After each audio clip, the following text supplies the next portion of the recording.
Hey guys, welcome back to the tennis vlog for the second time today. I'm back to preview and predict the Paris Masters final. This was the final Masters 1000 event of the season. Time does fly, and it pits the current world number 1, Novak Djokovic, against the current world number 28, Denis Shapovalov, who wasn't seeded but is playing like he should be, and has taken down 3 seeded players to make it to this stage. Djokovic going for his 5th title at the Paris Masters. Shapovalov going for his first, so is the underdog. However, what makes this particularly interesting is that Djokovic was beaten in the Paris Masters last year in the final by Karen Khachanov, who was also a pretty big underdog, and he's a player who likes to go for his shots and hit big, as does Shapovalov. So here to give my thoughts on how this might play out. I'm not going to lie, before I sat down to think through this video a bit, because I do that from time to time, I was thinking through who I would predict to win out of Nadal and Djokovic, because even though I was giving Shapovalov chances against Nadal, I did have enough confidence in Nadal's form to think that he would come through. He's looked in thumping form, not just during this tournament, but also in Shanghai, which he won, and at the US Open, which he won. He's on a 16-match winning streak, I think, Nadal. But shortly before Nadal was due to face Shapovalov in the semi-finals, actually during his pre-match warm-up, he picked up, I think, an abdominal strain, which really hindered him when he was serving, and he was forced to pull out. So deja vu with Rafael Nadal, these end-of-season injuries. It's just a continuing saga for him, really. He must be used to it by now. And that's disappointing because Nadal versus Shapovalov would have been a great matchup. Shapovalov's beaten Nadal at a Masters 1000 event before, at his home Masters 1000 event in Canada, no less. So sure, that's one everyone was looking forward to, but I don't think Shapovalov will be complaining at the walkover, because beating 2 members of the big 3 back-to-back is pretty tough. And honestly, I don't think Alexander Zverev got enough credit for it when he beat Federer and Djokovic back-to-back to win the ATP finals last year. But anyway, getting into the actual preview and prediction. So Djokovic is the top seed, Shapovalov's not seeded. If you see me looking down, I've got notes, so just to actually make sure I stick to a time frame, just to vaguely keep me on track. How do we start this? We go through their paths in the tournament thus far, and we'll start with Shapovalov. It's going to be a bit shorter than you might expect, because actually in his first round, Shapovalov moved through via retirement and then obviously got a walkover in this semi. So he's only actually completed 3 matches to make a Masters 1000 final, which is not bad going, considering that sometimes on very special occasions you have to come through 6. But he's defeated what was put in his way, and like I said earlier, he's defeated 3 straight seeded players, and 3 quality seeded players at that. So in the first round, was up against Gilles Simon, Frenchman, experienced, versatile, but wasn't able to give him much of a fight because he retired at 2-all in the first set. So Shapovalov moved on pretty fresh to take on the number 11 seed Fabio Fognini. We all know what Fognini's like. He can be absolutely sublime, and it can be not so great. And he did take it to 3 sets against Shapovalov, Fognini, the 11th seed. Took the first set actually 6-3 before Shapovalov rebounded for the 3-6, 6-3, 6-3 victory. Moved on then to defeat Alexander Zverev, also in 3 sets, 6-2, 5-7, 6-2. 2 wins that I guess a few months ago might not have been looked at as so impressive. I mean, Fognini's hot and cold, and Zverev has been struggling this year.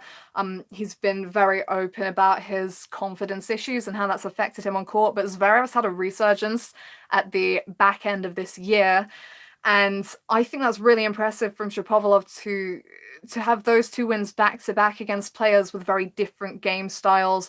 Fognini's hitting a really heavy ball, he's mixing it up a bit more. Zverev's got the big serve, and Shapovalov really had to raise his game in the big moments to come through that. And from what I saw as well in those 2 particular matches, Shapovalov didn't play his best tennis all the way through, but he had that key ability to peak when it really mattered, and that's the kind of thing that's going to get you through the key encounters, and no one shows that as well as his upcoming opponent, Novak Djokovic. So that's going to be very interesting. So there were the 2 3-set wins over Fognini and Zverev to take him into the quarters, where he took on Gael Monfils.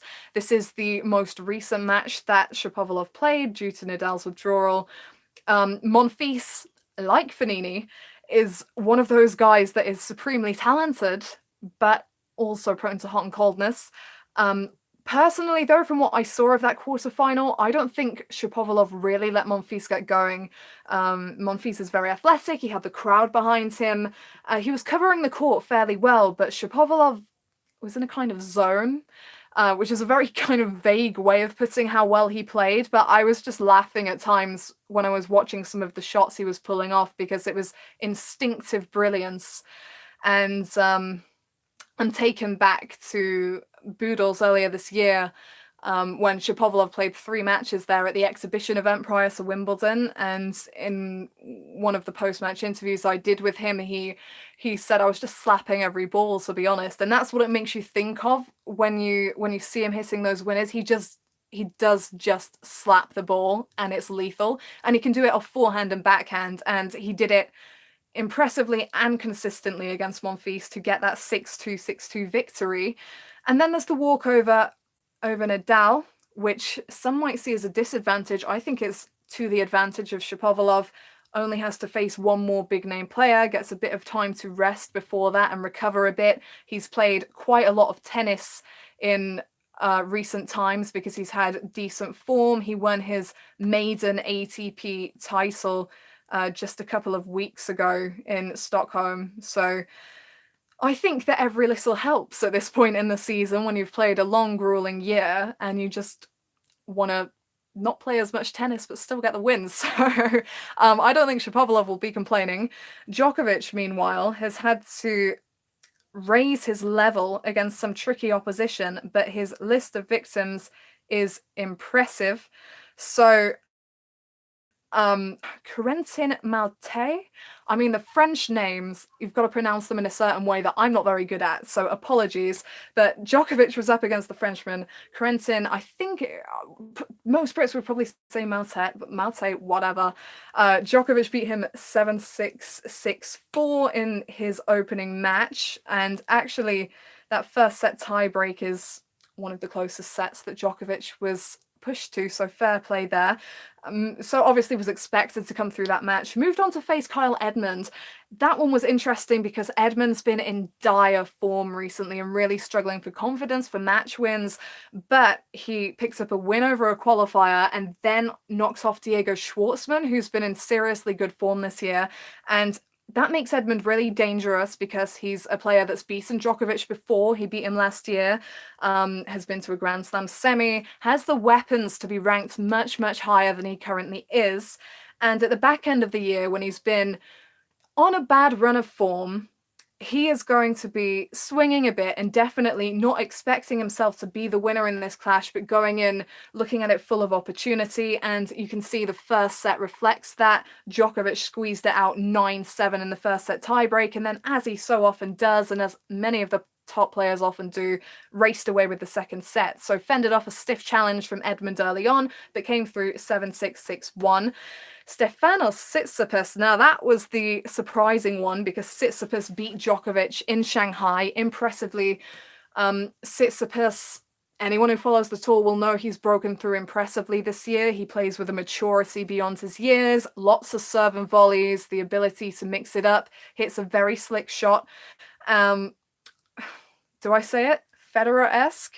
And Federer's game style is one that has troubled Djokovic over the years. So Tsitsipas was expected to do more damage, but this is where Djokovic really made a statement because he just slammed the doors on Tsitsipas. It was seriously impressive, 6-1, 6-2, and his sheer consistency, his ability to find the spots and pull his opponents out of position, just on full display there. 6-1, 6-2. I mean, that feels like forever ago now. I can't remember precise observations, but I remember being very impressed.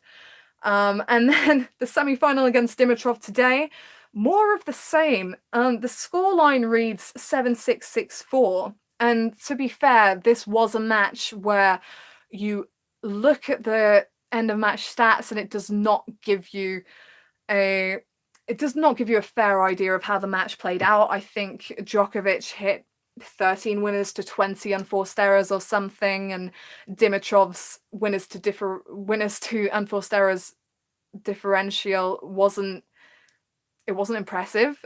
But I mean, this was one of those matches you had to watch in order to understand how the match played out. Lots of very long, demanding rallies that used every inch of the court, that had the guys off at the sides of the sidelines and taking each other side to side, moving in, passing. And Djokovic was tested in the longer rallies. And the thing with Djokovic is, as anyone will know, he's consistently there at the baseline. He gets everything back. He's relentless, and eventually he wears you down. He did manage to do that to Dimitrov, but he needed a bit of help as well, because Dimitrov has also been resurging back end of this year, really showing what took him to that ATP Finals title in 2017. That took him to world number 3 in the rankings. Again, another one-handed backhand, very slick, very dangerous opponent in Dimitrov. And honestly, Dimitrov had that first set on his racket. He was a mini breakup, courtesy in part of a Djokovic double fault. You don't often see Djokovic making those kind of errors in key situations, but he did there. Dimitrov had slid and squash-shotted and sliced his way back into a long rally and found the space in the corner in order to move into the court for what looked to be a finishing drive volley at 5-4 on the first of 2 service points that were coming for Dimitrov. So he was serving for 6-4 in the tiebreak, essentially. He had the drive volley for that 6-4 advantage. Not only did he not hit it into the open courts, but he hit it in the direction of Djokovic and missed. And very next point ended quite quickly because he dumped what looked like a pretty distracted forehand into the net, still kind of struggling to believe, I guess, what had happened in the previous point. And that's the kind of thing that Djokovic just pounces on. Honestly, Djokovic was serving really well in that first set. I think he was getting quite a few cheap points on serve with the placement he was getting, particularly on the wide serve, and that was helping him stay ahead, but he was struggling to make inroads on the return.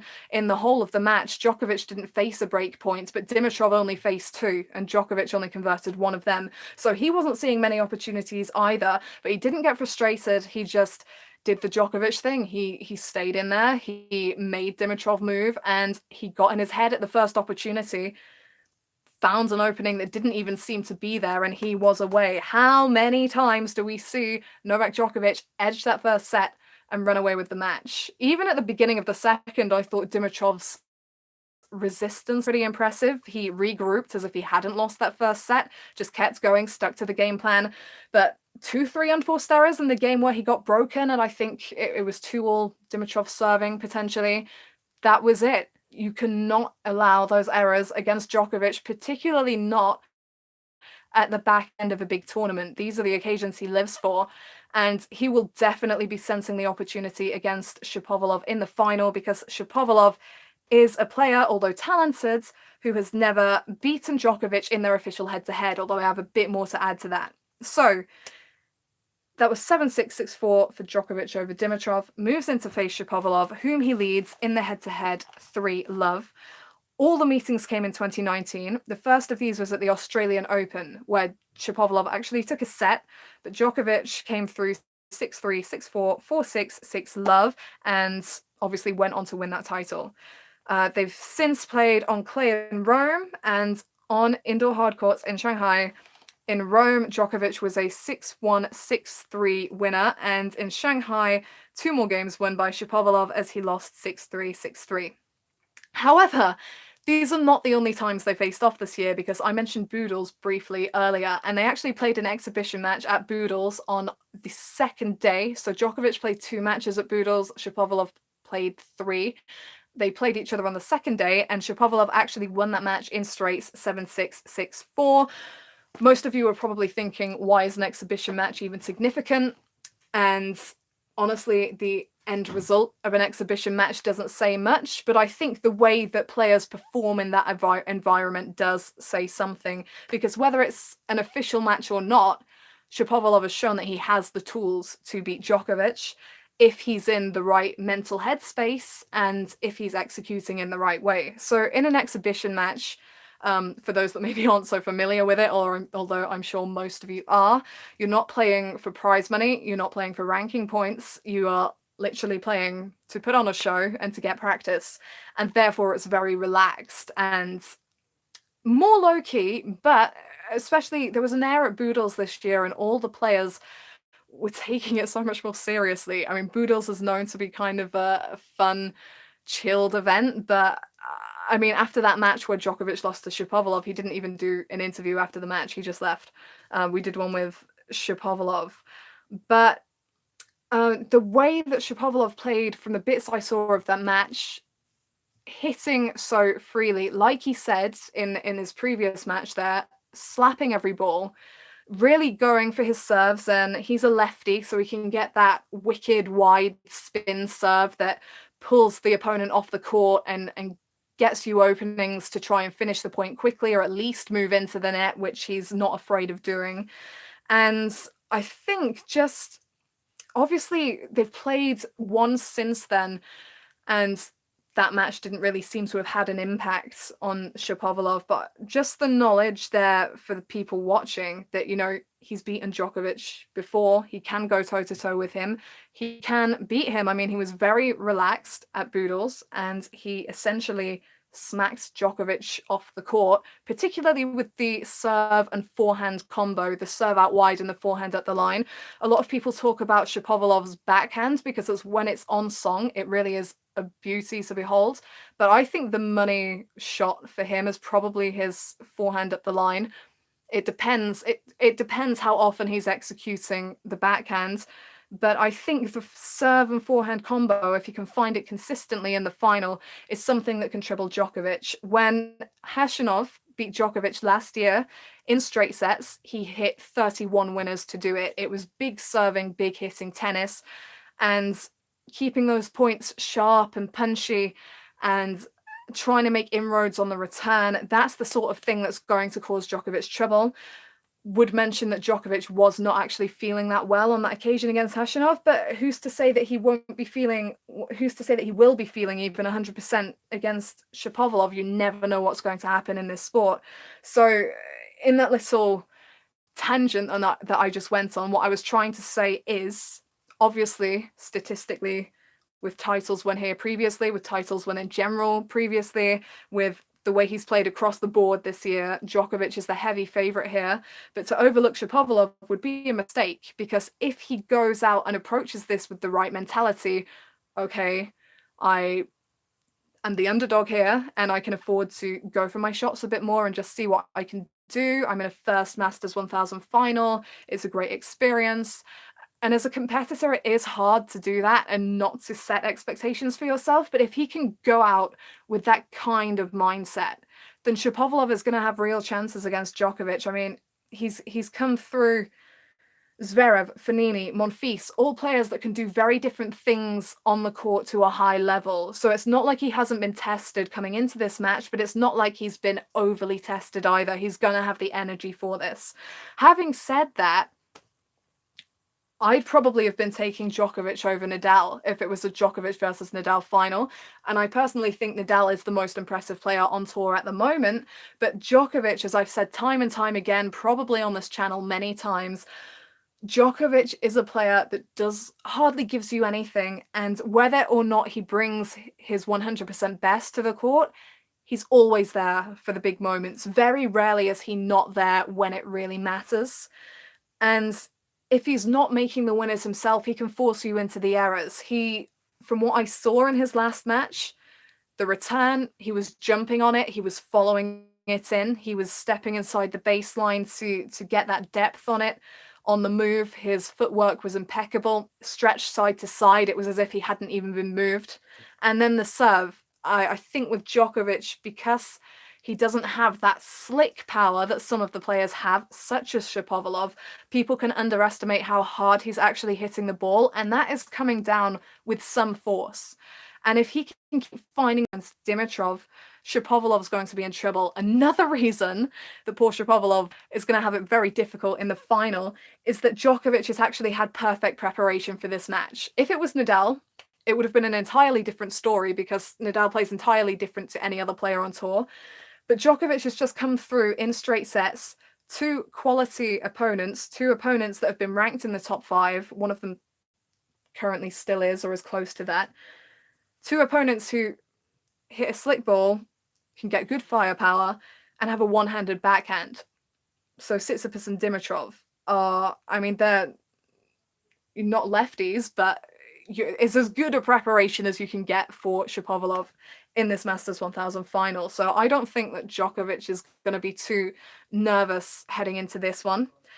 Another thing in the favor of Djokovic is that at this point in time, he's not won a Masters 1000 title this year, which is crazy. And if he were to lose this match, he, despite having won 2 Grand Slam titles this year, he would be ending 2019 not having won a Masters title. And I can't remember the last time that happened. And I don't really see it happening this year. So, as much as I'm not writing Shapovalov off at all here, I mean, you just look at his service stats, particularly in his last match. 5 aces, 0 double faults, 64% of first serves landed and 92% of those won. Converted 4 of 5 break points, didn't face any. I mean, that's stiff to come up against. Someone's saying that Djokovic has won a Masters 1000 event. Off the top of my head, I didn't think he had. But, oh yeah, of course he won Madrid. Okay, I take that back. Djokovic has won a Masters 1000 event this year, but I mean, even finishing with 1 Masters 1000 title is not Djokovic. You know, it's a strange one for him not to have peaked at more of these events this year. So, I mean, I stand by what I said. It's still not been his usual standards at Masters 1000s, and this is a clear opportunity. So, Shapovalov needs to come out with the right mindset, and if he does, he can make it competitive. And honestly, he will have shots at victory. Khachanov last year showed it's doable. But I think at this point in time, I'd be silly to bet against Djokovic. He's, whatever his stats say, he's been there when it matters so far in Paris. And yeah, I'd be a bit silly to bet against him. So I'm going to say Novak Djokovic to win the Paris Masters. And I think that my instinct is straight sets, just because a lot of what we've been seeing on these indoor hard courts in Paris is players edging a really tight first set and then running away with it in straights. So I think that the first set will be very important and potentially crucial for Shapovalov. If he can take that first set, Shapovalov, anything can happen. But if Djokovic takes it, it's more likely that the match will end in straights. So if I'm going to go for him, I've got to really go for it. So I'm going to say Djokovic to win this match, and I'm going to say that he will do it in straight sets. So I've seen a lot of your comments coming in as this has been happening, so thank you very much. I will read through them after when I've completed this live stream. For anyone coming at a later date, please leave your prediction in the comments so we can see how many of you outdo me. I did the WTA finals preview and prediction earlier today, and I've already seen some predictions coming in on there. People seem to be disagreeing with me. Anyone that's followed the channel throughout the year will know that we've had a substantially better year of predictions, particularly when it's come to finals. So I'm just hoping that today's 2 don't let me down. If I get 1 correct, I'll be happy. But anyway, thank you so much for watching, and if you haven't subscribed yet, do subscribe. At the moment, I just do a bunch of live streams, but I've got plans for the new year. So yeah, I'm going to wrap up there. Let me know your predictions. Let me know if you disagree with mine. Let me know what you thought of the video. And I'm not sure when I will be back, but whenever that may be, I'm just making sure that I haven't not said anything I want to say. I think I've covered it. Apart from did I mention the small fact that Shapovalov's not actually ever lost an ATP final? That's like one stat in his favor, and it's only because he's only ever played one ATP singles final. But hey, it's something going for him. So there we go. I'm going to finish. Right. Thank you for watching. Will I be back for the ATP finals? Yes, in some form or other. I'm not quite sure how, but there will be at least a preview and predictions video for the final, I plan. So stick around for that and subscribe. Thank you very much for watching, and I will see you next time.